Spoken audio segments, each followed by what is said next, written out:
एक ना बड़ी परसिस्टेंट प्रॉब्लम, क्योंकि हम लोग पिछले 3-4 साल से टेस्ट सीरीज जब भी एग्जीक्यूट करते हैं, या कई बार क्या होता है कि बहुत सारे बच्चे तो मतलब थोड़े से बच्चे एचएएस एग्जामिनेशन या लाइट एग्जामिनेशन को क्वालिफाई कर लेते हैं, लेकिन लार्जली बच्चे नहीं क्वालिफाई करते। आप अगर परसेंटेज भी मैं कई बार डिस्कस करता हूं तो 1-1.5% बच्चा ही है जो प्रीलिम्स क्वालिफाई करता है। 98% 99% प्रीलिम्स को क्वालिफाई नहीं करता, मल्टीपल टाइम्स नहीं कर पा रहा। तो प्रॉब्लम क्या आती है कि सबसे पहले हम ना लोकेट नहीं कर पाते कि हमारे वीक एरियाज कौन से। तो हम क्या करते हैं, जैसे अनुमान मैं बताता हूं कि एज एन एस्पिरेंट, क्योंकि I had been in this stage, तो हम गलती कहां करते हैं। मान लो मैंने 10 किताबें पढ़ी, मैंने किताब एक पढ़ी, एक लक्ष्मीकांत पढ़ी, एक स्पेक्ट्रम पढ़ी, एक माजिद हुसैन पढ़ी, ऐसे 10 किताबें पढ़ ली। इन किताबों से मैंने नोट्स बना लिए और फिर मैं पेपर देने पहुंच गया। पेपर मेरा क्वालिफाई नहीं हुआ। अगले साल में क्या करता हूं, अगले साल क्या करते हो, आप इन नोट्स को रिवाइज करते हो। आप एनालिसिस ही नहीं करते अपने पेपर का कि पेपर में अगर 100 क्वेश्चन आए, एचएस की लेट सपोज मैं एक एग्जांपल लेता हूं, तो मेरे पॉलिटी के कितने क्वेश्चन सही हुए, मेरे हिस्ट्री के कितने क्वेश्चन आए थे, मैंने कितने किए, मैंने इकोनॉमी में कितने किए, करंट अफेयर। हम क्या करते हैं, गट फीलिंग पे चले होते हैं। हमें लगता है यार अच्छा हिस्ट्री बहुत अच्छे से नहीं हुई थी ना, और देखा नहीं डेटा, हो सकता है हिस्ट्री के 8 सवाल आए, 8 में से 5 आपने कर लिया, लेकिन आपके जहन में वो 3 टफ सवाल फंसे रहेंगे, यार वो तो मैंने कहीं सुने ही नहीं था, इसका मतलब हिस्ट्री बहुत टफ आई थी और मैंने हिस्ट्री अच्छी नहीं करी। हम डेटा स्पेसिफिक अपनी जो है शॉर्टकमिंग्स को नहीं लोकेट करते। तो आपने क्या करना है, सबसे पहले अपने पिछले साल का पेपर जिसमें आपने अच्छा परफॉर्म नहीं किया या आपका डिस्क्वालीफाई हो गया प्रीलिम्स एग्जामिनेशन, तो उसमें पेपर को उठा के बैठो और एक मैट्रिक्स बनाओ जिसमें लिखो कि पॉलिटी एज अ सब्जेक्ट में कितने टोटल क्वेश्चन आए, अटेम्प्ट कितने हुए, करेक्ट कितने थे, इनकरेक्ट कितने थे और नॉट अटेम्प्टेड कितने रहे। इससे आपका पॉलिटी का पूरा डेटा आ गया। फिर ऐसे ही हिस्ट्री का डेटा लिखो, उसमें भी क्या लिखा, यही बातें कि टोटल 10 क्वेश्चन आए थे, 4 ही अटेम्प्ट हुए, 3 करेक्ट थे, 1 इनकरेक्ट और 6 अनअटेम्प्टेड। इसका मतलब क्या है, हिस्ट्री में प्रॉब्लम आ रही है कि आपका कंटेंट कम है। अब हम अगले साल क्या करें, सेम नोट्स को रिवाइज करके जा रहे, क्योंकि हमने डेटा में देखा ही नहीं कि हिस्ट्री तो हमारे नोट से आ ही नहीं रही। हम सेम कंटेंट को रिवाइज करके अगले साल जाएंगे तो अगले साल फिर हिस्ट्री हमारे नोट से नहीं आएगी। तो अगर आप डेटा स्पेसिफिक एनालिसिस नहीं करोगे, मैट्रिक्स नहीं बनाओगे, तो आपको पता नहीं चल पाएगा कि कैसे आपने कंटेंट को में एनरिच करना है।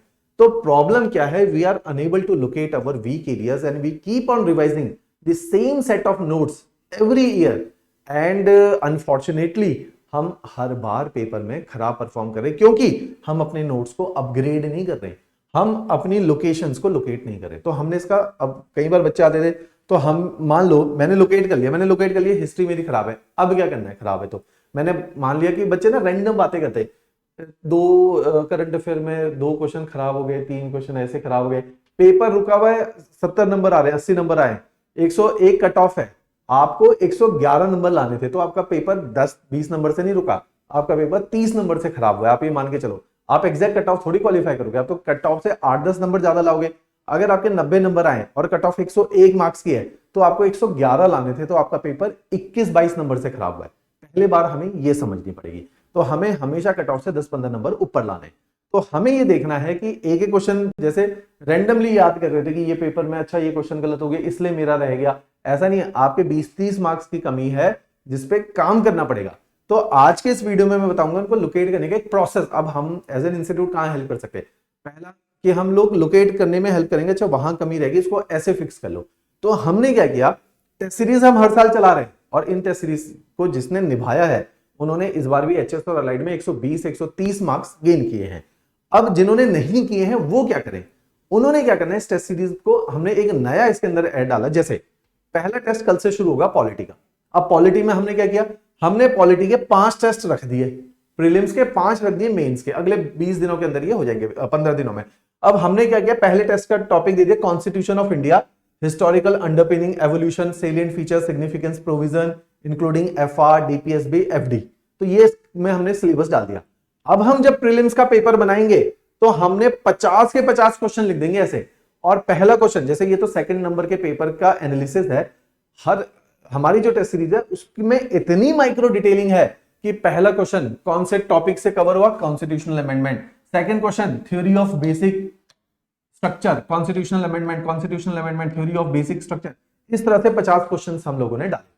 तो हर क्वेश्चन का डाला कि ये कौन से टॉपिक को केटर कर रहा है। अच्छा, ये सेकंड 42nd अमेंडमेंट था, ताकि जब आप इस पेपर का एनालिसिस करो, पॉलिटी का एनालिसिस करो, तो आपके समझ में आ जाए अच्छा पॉलिटी में मैंने 50 में से 50 क्वेश्चन आए थे, इन 50 में से 40 अटेम्प्ट किए, इन 40 में से मेरे करेक्ट जो हैं वो मात्र 20 क्वेश्चन हैं और इनकरेक्ट क्वेश्चन 20 हैं, और ये जो 20 इनकरेक्ट हैं ये 4 टॉपिक से हैं। इसका मतलब क्या है, ये 4 टॉपिक मेरे क्या हैं, वीक हैं। ये तरीका है।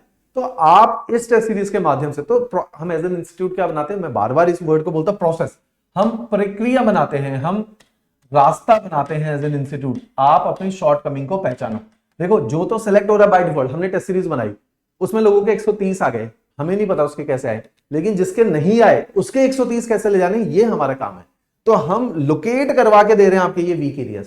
तो ये वीक एरियाज आपके लोकेट होंगे, आपको पता चल जाएगा अच्छा पॉलिटी के मैंने 5 टेस्ट दिए और इसमें से ये 7 माइक्रो एरियाज हैं जिसमें हर बार मेरा क्वेश्चन गलत हो रहा है। आज तक मेरे जहन में था ही नहीं है कि अच्छा पॉलिटी में नंबर कम आ रहे हैं, लेकिन पॉलिटी का वो टॉपिक कौन सा है जो मेरे को अच्छा नहीं आता हुआ। तो आपने इस टॉपिक के ऊपर काम करना है अर्जेंटली, राइट। तो ये एक हम लोगों ने आइडेंटिफाई किया कि ऐसे हम जो है आपके स्कोर को बढ़ाएंगे। दूसरा, मेंस में देखो 8 क्वेश्चन दिए हमने हर टेस्ट के अंदर, 8 क्वेश्चन डिस्क्राइब्ड हैं। एंटी डिफेक्शन लॉ वाले क्वेश्चन में कितने मार्क्स आए, और इसी के अंदर आपके criminalisation of politics act cover हुआ, बेसिक स्ट्रक्चर कवर हुआ, आरपी कवर हुआ, इलेक्टोरल रिफॉर्म कवर हुआ, कॉन्स्टिट्यूशनल अमेंडमेंट कवर हुआ। तो हमने हर टॉपिक पे आपके टेस्ट लेना है। तो उससे क्या होगा, प्री और मेंस की कवरेज से there will be no corner left where light will not be thrown. तो हमने हर सिलेबस के we will throw light in every nook and corner of the syllabus.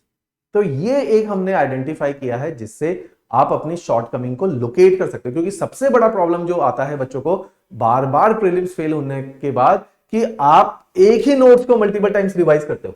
तो रेदर देन हमें लोकेट करना पड़ेगा कि हमारे नोट्स में कमियां कहां हैं, कौन सा टॉपिक अच्छा नहीं दिया हुआ जिसकी वजह से पेपर खराब हो रहा है। तो हमें वो टॉपिक मिल जाएगा, फिर हम इस टेस्ट सीरीज के माध्यम से उस टॉपिक पे जो रेलिवेंट क्वेश्चन है उनको प्रैक्टिस कर लेंगे। और पूरी टेस्ट सीरीज में 4000 प्रीलिम्स के और 550 मेंस के क्वेश्चन कवर्ड है।